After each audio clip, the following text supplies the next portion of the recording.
sorry, forgot to hit record. There are lots of different terms for WANs and LANs, but at the most basic, WAN is just basically a large network with lots of connections. So LANs connect nodes and WANs connect networks over large geographic areas. So they differ at layers 1 and 2 in their access methods, their topologies, and the type of media. Both LANs and WANs use the same protocols for layer 3 and higher. LANs are typically privately owned. WANs are owned and operated by telcos or NSPs or network service providers. So like AT&T, Verizon, Spectrum, and Comcast are some examples. Entry point equipment. So if you have a DSL or cable internet service, you cannot home router. Wow, that's a really poorly worded one. You can't turn your home router to a modem. Modem is a demodulation device that converts digital and analog signals. Data to terminal equipment is the customer's endpoint device on a WAN. Communications on LAN is usually owned by the customer. Data communications equipment is the carrier's endpoint device for the WAN. So communicates the WAN on the WAN and is usually owned by your ISP. Equipment located on the customer's premises is called CPE or customer premises equipment. Sometimes they'll just call it on-prem if they're trying to shorten things, just saying that it's on premises. Demarc or demarcation point is the point where the carrier's responsibilities end and the customer's responsibilities begin. And sometimes there are some great arguments about whose responsibilities begin where. So make sure that if you are the network admin or working with them, that you read your contract to know where your actual demarcation points are. So this is a router and modem for the LAN and WAN. So you see your SOHO DTE, and then you have your has your customer network, and then your DCE for your ISP responsibility there. So the following devices are commonly found near the demarc: your network interface unit, which connects the ISP's local loop to the customer's network; a line driver, essentially a repeater that can boost the signal across greater distances; a CSU DSU, or channel service unit data service unit. This serves as the endpoint for a dedicated connection between an ISP and a customer. All right, routing protocols. A router joins 2 or more networks and passes packets from one network to another. Routers can do the following: connect dissimilar networks, your LANs and WANs, interpret layer 3 and often layer 4 addressing, determine the best path for data to follow from point A to point B, reroute traffic if the path of first choice is down but another path is available.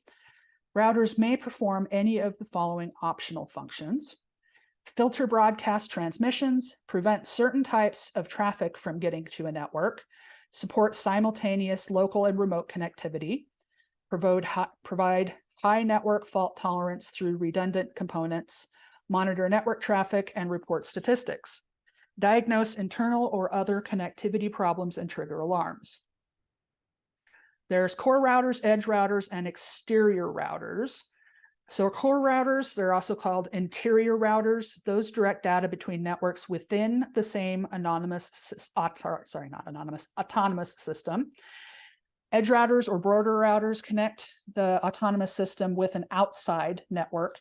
That's usually how I remember it on edge routers, is just remember that it's connecting to the outside network, to an outside network.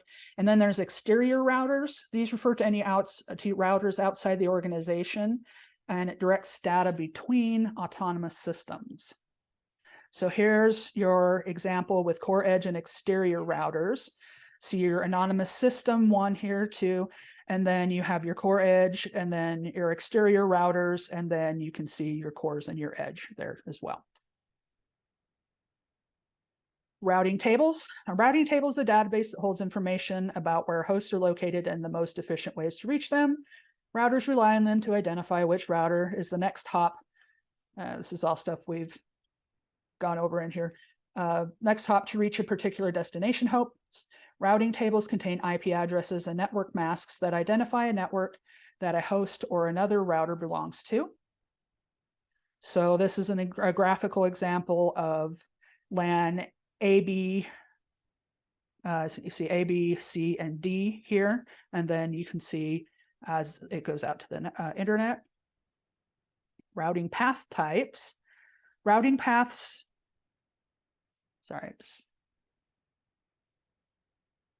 I wasn't sure if that was a sarcastic comment or an actual question.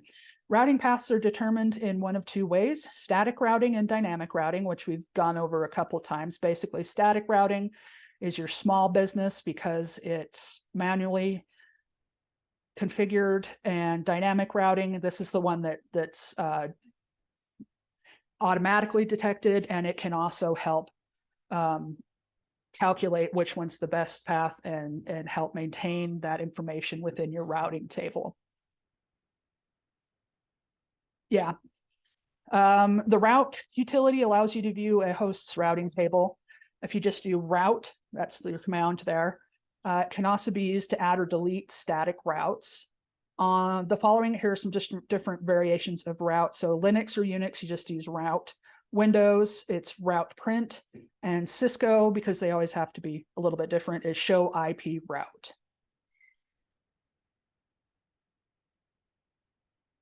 Routing metrics. Okay. These are properties of a route used by routers to determine the best path to a destination. There's hop count, theoretical bandwidth, and actual throughput, delay or latency on a potential path, load or the traffic or processing burden, MTU or maximum transmission unit, or the largest IP packet sized in bytes allowed without fragmentation, routing cost or the value assigned to a particular route, reliability of a potential path, and the topology of the network. For determining the best path, routing protocols are used by routers to communicate with each other to determine a path. Routers rate the reliability and priority of a routing protocol's data based on these criteria. You have your administrative distance. Remember, we talked about that. That's the number indicating the protocol's reliability. Convergence time, the time it takes to recognize a best path in the event of a change or network outage. And then overhead, that's the burden placed on the underlying network to support the protocol.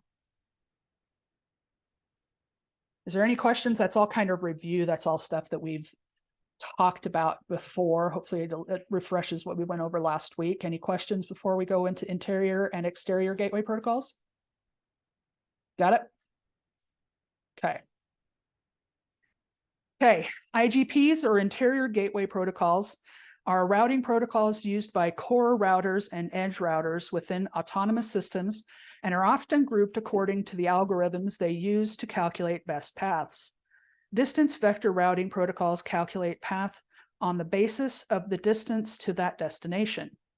Link state routing protocols enable routers to communicate beyond neighboring routers in order to independently map the network and determine the best path. EGPs, or exterior gateway protocols, are used by edge routers and exterior routers to distribute data outside of autonomous systems. The only EGP currently in use is BGP. So here's your BGP, EGP thing, as it shows just a graphical representation.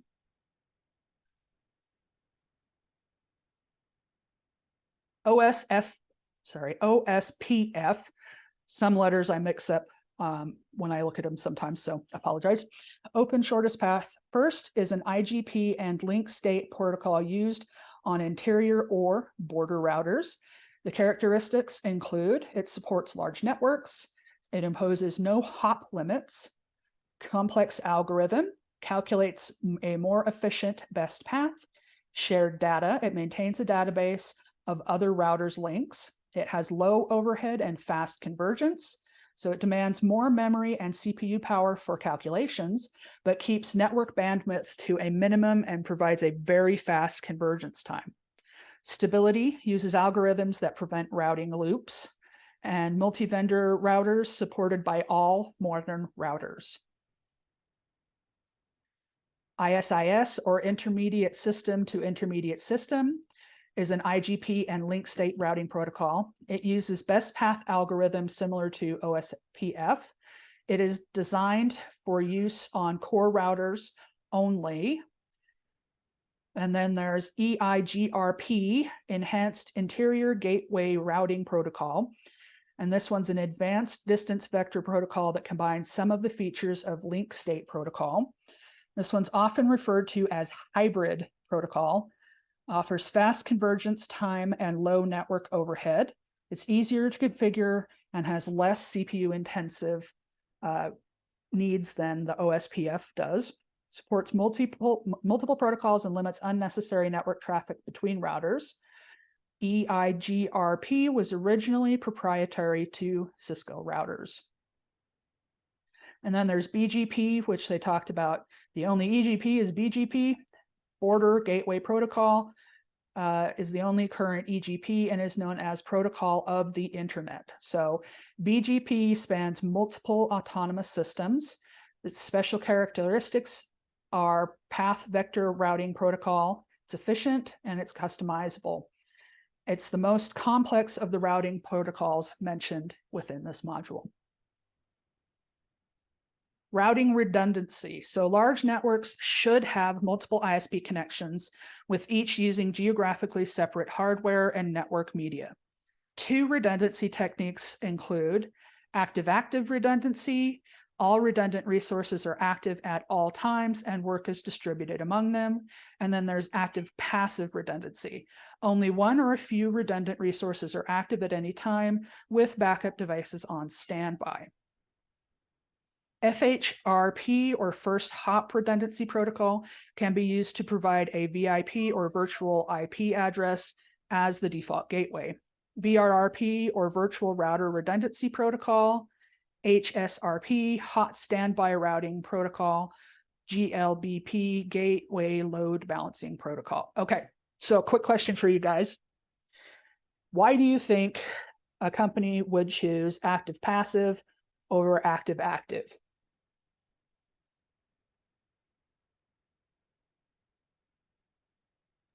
Money. Exactly. So that's pretty much the only reason that you would do active passive, because active active, when you use them up at all times, you require all of your equipment, all of your protocols, everything has to be up and running at all times, which is great because then everything's distributed among them. One of them goes down, everything just switches, but it's more expensive. Whereas if you have active passive, you just have the passive stuff there so that you can switch over if something breaks.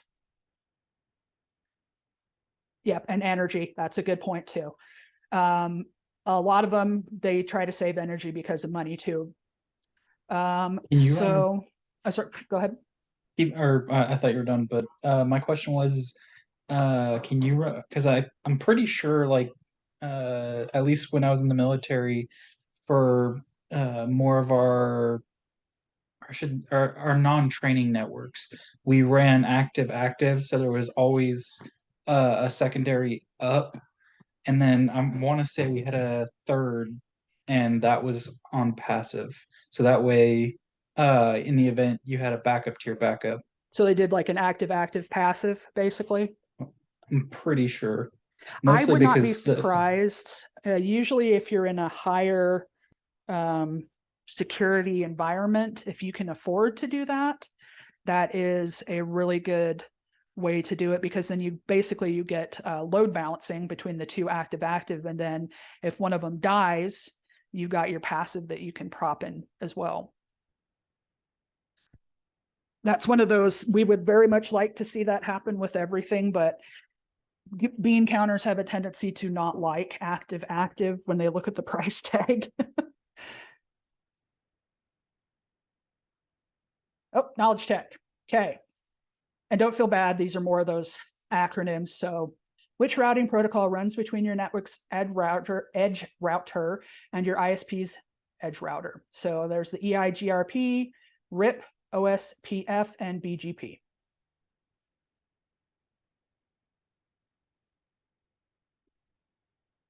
Good job.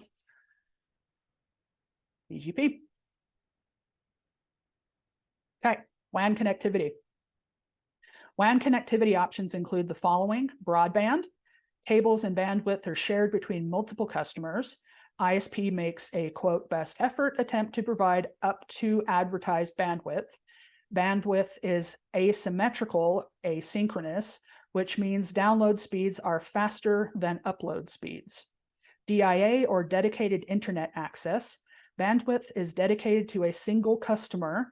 Bandwidth is symmetrical or synchronous, which means download and upload speeds are about the same. This is important for businesses that back up large amounts of data online. And if you want to know which ones you run, generally speaking, for home networks, top is where you're at. But if you want to see what you do, go do a speed test, and it's really, really easy to see which one you have.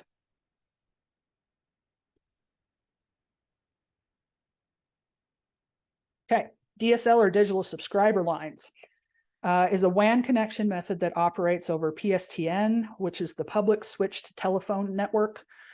DSL supports multiple data and voice channels over a single line. It requires a repeater for longer distances. The distances between the customer and the CO affect actual throughput. It's similar to what you have with cable in that you have a maximum amount of cable that you can use from the, sorry, I have a cat that's trying to help me. The source, distance from the customer, from the source to the customer, and then so they have to use repeaters, and then they also have things like that to stretch out the signal. It uses advanced data modulation techniques. DSL connections might use a modulation technique based on amplitude or phase modulation to alter the waves at higher frequencies to carry data. The types of DSL, oh, so go ahead. I know it's not the same, but I'm trying to think of what the acronym, because DSL, I originally thought of it, and then I was trying to think of the type of connection, and for some reason my mind kept throwing dial-up at me. But what was the acronym for dial-up? What, the original dial-up, or? Yeah, like the whole, like, you couldn't be on the phone while it, and like it had the terrible screeching. Dude, I always just called it dial-up. Keep going. It's I was like just trying to figure out, so I can go look it up, but I cannot for the life of me remember it. Yeah, dial-up. That's what most of us call it now, but there is a an acronym for it. Okay, so types of DSL. Let's see. There's XDSL is basically everything, and the X is replaced by whatever variety you have. So ADSL is your asymmetric, and that's your fast download speeds. This is the most common form, and the best use of ADSL is video conferencing and web surfing. So you see this a lot in home user DSL. VDSL, and that's very high bitrate DSL or variable DSL. That's faster and is also asymmetric. SDSL, or symmetric DSL, that's that equal download upload speeds, maxing out around 2 Mbps. So best use of SDSL is uploading and downloading significant data amounts. You don't see that here as much unless you've got special use cases. You don't see VDSL here very much because we have a lot of rural area to cover. So you'll see a lot more ADSL here. Cable broadband. Okay, so cable is based on coaxial cable wiring used for TV signals, so it's copper cabling. Cable broadband was standardized by the International Cooperative Effort. It yielded a suit. Hold on one second.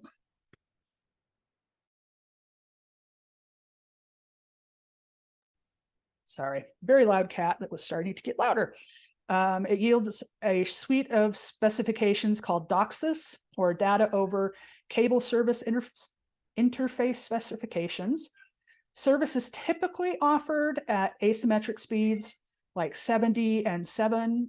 The new DOC-IS standard is which is the 4.0, allows for symmetric multi-gigabit speeds up to 10 Gbps down and 6 up, which if you're getting that, I will be impressed because I have not actually seen cable that fast in this area.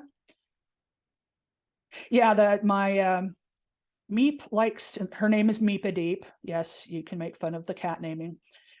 She likes to sing the song of her people at random times as loud as she can. And then there's HFC, which is hybrid fiber coaxial. Networks use fiber optic cabling to connect the cable company's distribution center to distribution hubs and then optical nodes near customers. There is, excuse me, some of that going on around here, and it's slowly being replaced with fiber where they can. So here is an HFC structure.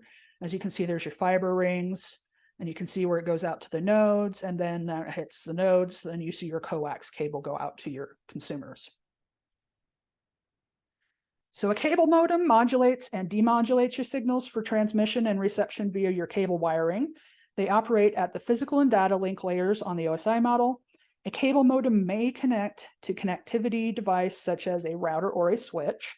It's possible to use a device that combines cable modem functionality with a SOHO router to share available bandwidth on an entire network. Cable broadband provides a dedicated and continuous connection. It does require many subscribers to share the same local line, which raises concerns about security and actual throughput.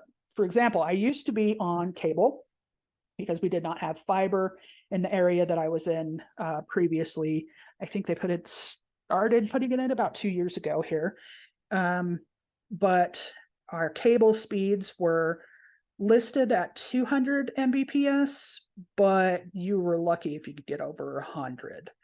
Then it slowly started going up, and different areas of the city, because of the networking equipment in those areas and the different physical topology of those areas, you could see different speeds as well. Questions on any of those before I hit fiber? Okay, I'm going to assume no. A growing trend for ISPs' offerings for WAN connection services is FTTN, fiber to the node or fiber to the neighborhood, FTTC, fiber to the curb, FTTB, fiber to the building or fiber to the home, FTTH. MON, that's what I was trying to remember, metropolitan optical networks, but you also see MAN, which is metropolitan, like a WAN, metropolitan area network. Sometimes you'll hear that. It's just the same thing as a WAN, just over an entire city. Yeah, basically anytime you see FTT, you just have to remember the last letter. So remember the first 3 and then the last one. Remember node, curb, building, and that's pretty much what you have to remember. So here's your examples. The ISP to the customer, and you can see your FTTN, FTTC, and then FTTB.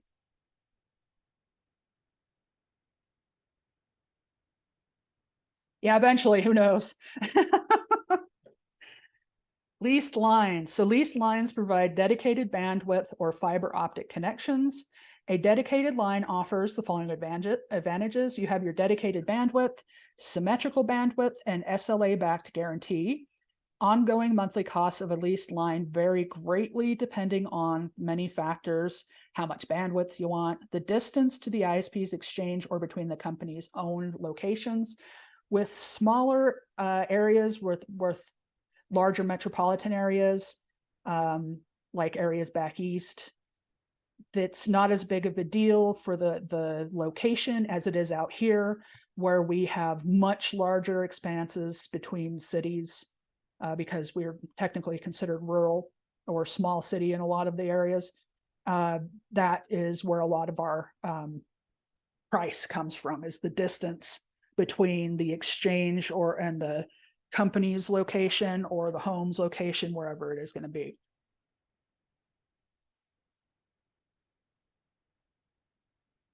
Multi-protocol label switching. So MPLS Enables multiple types of layer 3 protocols to travel over any one of several connection-oriented layer 2 protocols. MPLS can handle various types of payload. It's often used by ISPs on their own networks for moving traffic from one customer site to another. MPL's labels include information about where the router should forward the message next. The labels may also include prioritization information. The primary benefits of MPLS include the following. Connections are highly scalable for business. Customers can prioritize their own traffic across the WAN. The ability to label traffic offers more reliability, predictability, and security.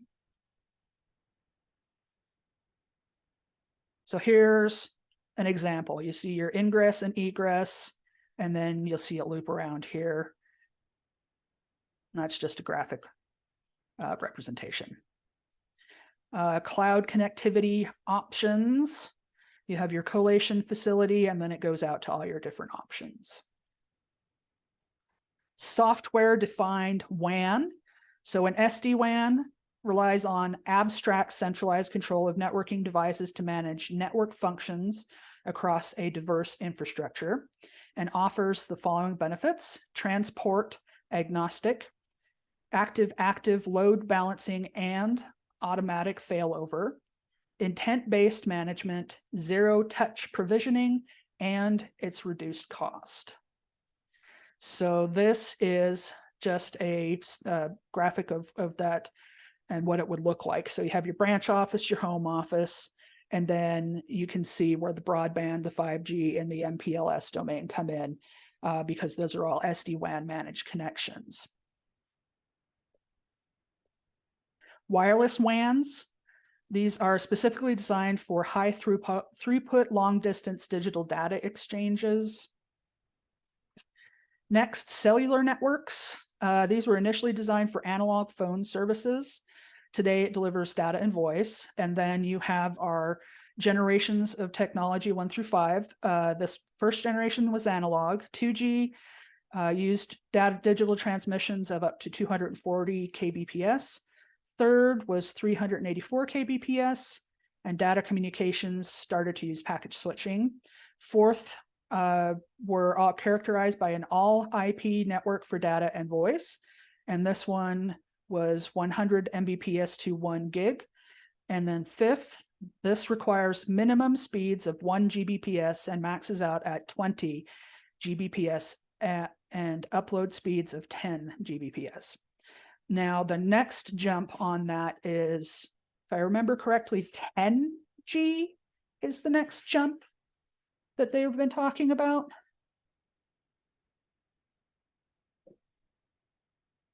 Yeah, 10, 1.5, then 10. Okay, so I did read that right. So this is just your example of a cellular network. Now, cellular networks and satellite networks can be very good, and I mean, there's good and bad for every type of a network. And you do see some of those put here because of, well, I mean, there are just some places where you can't get lines through in Idaho. You know, places that have a lot of mountainous areas and things like that. Sometimes they'll use, yeah, if you can't, exactly. If you have children, they will be pledged to the devil, you know, things like that. So yeah, it's just easier to go with a cellular satellite setup than it is to try and pull a line all the way through because it's insanely expensive. Satellite. So today, satellites are used for transmitting consumer voice, video, music, and data. Satellite orbits. Most satellites circle the Earth in a geosynchronous orbit. Geo satellites orbit at the same rate the Earth turns. Information is transmitted to the satellite in an uplink from Earth-based transmitters. A satellite transponder transmits signal to Earth-based transmitter in a downlink. Geosatellites are the type used by most popular satellite data service providers. Satellite internet services. A handful of companies offer high bandwidth internet access via geosatellite links. Satellite services are typically asymmetrical and bandwidth is shared among many subscribers. Throughputs vary and are controlled by the service provider. Yeah, it's hit or miss. It's dependent upon location and equipment from what I've seen. And this is just a graphical example of how the satellite and the orbit and everything work with the uplink and the downlink.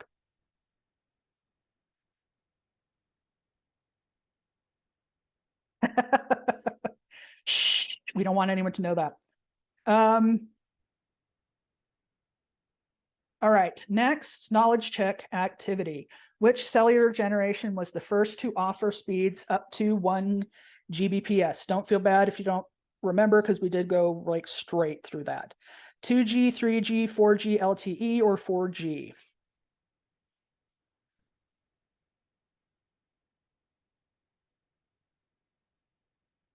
G, good job. Yeah, and then from there, the speeds were up to our 5G. Okay, internet connectivity issues. When you lose internet connectivity, troubleshooting can help determine the location of the problem and the party responsible for repairing the connection. The following list represents some common issues to look for on your equipment: interface issues, DNS issues, router misconfigurations, and interference. Most of the issues that I have seen are usually misconfigurations. There have been a couple of times where we've had some spectacular problems where I think all of them have been construction related, where one of the big fiber lines has been accidentally cut through. And then it took out like a big chunk of an ISP's backbone. So yeah, it's you start with my best tip on any troubleshooting, which I know a lot of you already have a bunch of troubleshooting abilities, but I cannot stress enough that troubleshooting is a good area to have more and more experience in. Start simple and go from there. That's my best advice. Several commands provide insights into device and interface performance, vulnerabilities, and misconfigurations. So with your Cisco devices, different commands are available depending on what mode you're in. To set up privilege exec mode, enter enable command. Show config. You can see the device is running config file with the command show running config or sh run. Show interface. To get an overview of all the device's interfaces, enter the command show interface or sh int. And here is, it's kind of hard to see, but that is just router interface, and it's showing what those commands were before on the command line there. Okay, routing issues. On a Cisco router, the show IP route command lists the router's routing table information. Common routing issues: missing route, route loop, and asymmetrical routing. Usually the middle one is what I have seen, but you know, you can see lots of them depending on what's going on. And here is just a picture of that iOS command line interface. Okay, so in summations, WAN, lots of WAN, all the WAN. Anyway, so are there any questions about what we went over today?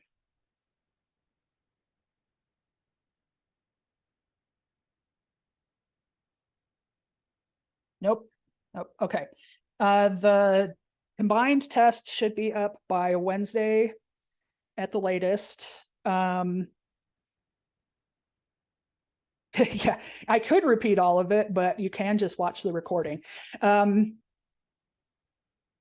there are any problems that you run into that are like different Cengage problems, if it suddenly starts popping up, anything like that, let me know ASAP, because we have trouble tickets in with Blackboard and with Cengage, and they are, quote, working on it. So I'm sorry it's taking so long.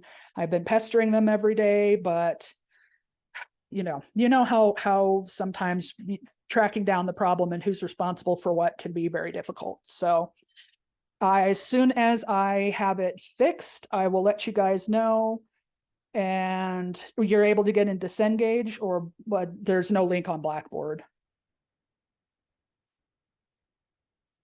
did I see? No, you're able to get into Sage. I'm hoping you meant you're getting into Cengage. But if you cannot get into Cengage, or if you get any error messages or anything, Discord notifies me if you directly at me, or do an at everyone on our class server. I have stuff that pops up automatically. My email pops up automatically on my phone. So unless it's on D&D for the night when I'm asleep, I will get the notifications pretty much 24/7, except when I'm sleeping. So there will be, tonight, you will see the group project specs pop up.